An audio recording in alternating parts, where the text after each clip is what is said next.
विष्णु पुराण में हिरण्यकश्यपु और प्रहलाद की एक बहुत सुंदर कहानी आती है। तो चलिए सुनते हैं आज वही कहानी। हिरण्यकश्यपु ने ब्रह्मा जी से वरदान प्राप्त किया था और इस वरदान के बल पर उसने तीनों लोकों पर विजय प्राप्त कर ली। उसने इंद्र को स्वर्ग से निकाल दिया और इंद्र की उपाधि धारण कर ली। उसने सविता, वायु, अग्नि, वरुण, सोम, कुबेर और यम की उपाधियां भी धारण की। देवता स्वर्ग से भाग गए और मनुष्य रूप में दुनिया भर में घूमते रहे। सभी को दैत्यों के राजा हिरण्यकश्यपु की पूजा करनी पड़ती थी। हिरण्यकश्यपु का ज्येष्ठ पुत्र प्रहलाद था। युवा प्रहलाद को उसके गुरु के पास अध्ययन के लिए भेजा गया था। एक बार वो अपने गुरु के साथ घर आया और हिरण्यकश्यपु ने स्वाभाविक रूप से ये जानना चाहा कि उसके बेटे ने क्या सीखा है। प्रहलाद ने कहा, मैंने भगवान विष्णु की प्रार्थना करना सीखा है। हिरण्यकश्यपु क्रोधित हो उठा। आपने इसे क्या बकवास सिखाई है? उसने गुरु से पूछा।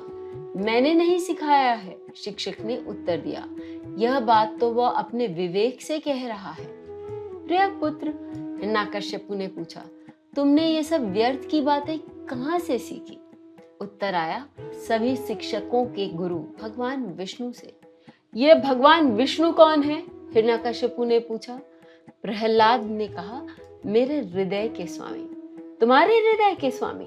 मेरे अलावा तुम्हारा कोई प्रभु कैसे हो सकता है? प्रहलाद ने उत्तर दिया। वह केवल मेरे ही भगवान नहीं है, आपके भी हैं, सबके स्वामी हैं। क्रोधित हिरण्यकश्यपु ने कहा, इसे ले जाओ, इसे गुरुकुल में वापस भेजो और सही ढंग से शिक्षा दो। प्रहलाद अपने गुरु के घर वापस चला गया और वहां कई वर्षों तक उसने अध्ययन किया। फिर उसे पुनः हिरण्यकश्यपु के सामने लाया गया। बेटा, हिरण्यकश्यपु ने पूछा, तुमने क्या पढ़ा? प्रहलाद ने उत्तर दिया, भगवान विष्णु से प्रार्थना करना। हिरण्यकश्यपु ने कहा, मेरे दुष्ट पुत्र को मार डालो, इसके जीवित रहने से हमें कुछ प्राप्त नहीं होगा। यह हमारे परिवार के लिए कलंक है। ये शब्द सुनते ही सैकड़ों दैत्यों ने सभी प्रकार के शस्त्रों से प्रहलाद पर हमला कर दिया, लेकिन शस्त्र उसे कोई नुकसान नहीं पहुंचा सके। तब हिरण्यकश्यपु ने प्रहलाद पर बहुत से विषैले सांप छोड़े, लेकिन सांपों के दांत उसकी त्वचा तक में प्रवेश नहीं कर सके। हिरण्यकश्यपु ने फिर कई पागल हाथियों को प्रहलाद को मारने के लिए छोड़ा। हाथी प्रहलाद के सामने पहुंचते ही नतमस्तक हो गए। हिरण्यकश्यपु के आदेश पर दैत्यों ने उस पर आग लगाई। प्रहलाद को आग में डाल दिया गया, लेकिन आग की लपटें उसे कुछ नहीं कर पाईं। ये सब इसलिए हुआ क्योंकि प्रहलाद को भगवान विष्णु का संरक्षण प्राप्त था। ये सब देखने के बाद हिरण्यकश्यपु के पुजारियों ने उसे प्रहलाद को आग से बाहर निकालने का अनुरोध किया। चिंता मत करो, उन्होंने कहा, हम उसे उचित शिक्षा देंगे। प्रहलाद वापस अपने गुरु के आश्रम गए, लेकिन जब भी उन्हें समय मिलता वह दैत्य पुत्रों को शिक्षा देने लगते। उन्होंने उन्हें भगवान की प्रार्थना करना सिखाया। इसकी सूचना हिरण्यकश्यपु को दी गई। उसने रसोइयों को प्रहलाद के भोजन में जहर मिलाने का निर्देश दिया। रसोइयों ने भी वैसा ही किया जैसे उन्हें कहा गया था, लेकिन जहर का उस पर कोई असर नहीं हुआ।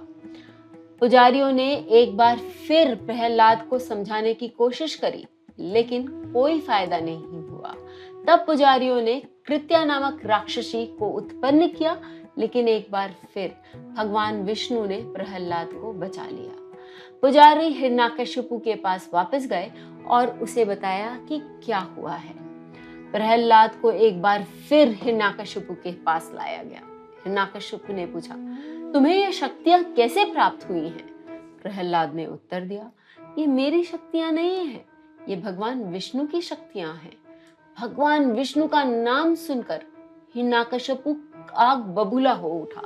उसने अपने सेवकों को निर्देश दिया कि वे प्रहलाद को ऊपर ले जाकर नीचे फेंक दें, ताकि उसकी हड्डियां नीचे चट्टानों पर टूट जाएं। सेवकों ने वैसा ही किया जैसे उन्हें कहा गया था, लेकिन प्रहलाद को गिरते ही भगवान विष्णु का ध्यान आया और वह बच गया। फिर प्रहलाद अपने गुरु के घर लौट आए।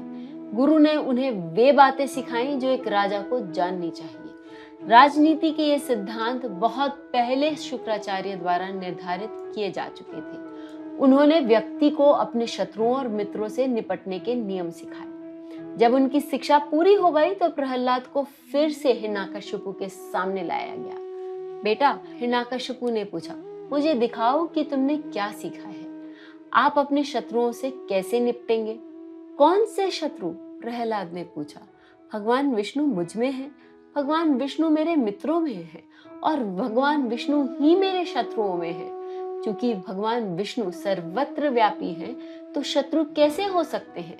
मैं सर्वत्र देखता हूँ कि देवता, मनुष्य, पक्षी, पशु, वृक्ष और सर्प सभी एक ही भगवान विष्णु से परिपूर्ण हैं। इसलिए व्यक्ति को पूरी दुनिया को उसी तरह देखना चाहिए जैसा वो स्वयं को देखता है। हिरण्यकशिपु क्रोध से पागल हो गया। वह उठा और क्रोधित होकर प्रहलाद से पूछा, क्या ये पत्थर के खंबे में भगवान विष्णु हैं? यदि नहीं तो मैं स्वयं तुम्हें मारूंगा। प्रहलाद ने शांति से उत्तर दिया, भगवान विष्णु सर्वव्यापी हैं, इस खंबे में भी स्थित हैं। क्रोधित हिरण्यकशिपु ने खंबे पर लात मारी और देखते ही देखते उसमें से एक शक्तिशाली प्राणी प्रकट हुआ। आधा मनुष्य, आधा सिंह, भगवान विष्णु का नरसिंह अवतार। विष्णु पुराण में उल्लेख है कि भगवान विष्णु के नरसिंह अवतार ने हिरण्यकशिपु के साथ ऐसा खेला जैसे एक बिल्ली चूहे को खाने के पहले उसके साथ खेलती है, और अंततः भगवान ब्रह्मा के सभी वरदानों को पार करते हुए भगवान विष्णु ने हिरण्यकशिपु का वध कर दिया। भगवान विष्णु ने फिर अपने नरसिंह अवतार में प्रहलाद से पूछा, प्रहलाद, तुम क्या वरदान चाहते हो? यही कि मुझ में सदैव आपकी भक्ति बनी रहे। तथास्तु, भगवान विष्णु ने कहा। और एक वरदान मांगो, मेरे पिता के पाप क्षमा हो। तथास्तु, भगवान विष्णु ने कहा। प्रहलाद दैत्यों के राजा बने और उन्होंने अच्छी तरह और बुद्धिमानी से शासन किया। उनके कई पुत्र और पौत्र हुए, जिनकी कहानियां हम कभी और सुनेंगे। सनातन में यह कहा जाता है कि एक योग्य संतान कई पीढ़ियों का उद्धार करने की क्षमता रखता है। नक्षत्रों और ज्योतिष के बारे में अधिक जानकारी के लिए आप मेरे YouTube और Spotify चैनल्स देख और सुन सकते हैं। आज का हमारा पॉडकास्ट बस यहीं तक। आज की कहानी हम यहीं समाप्त करते हैं।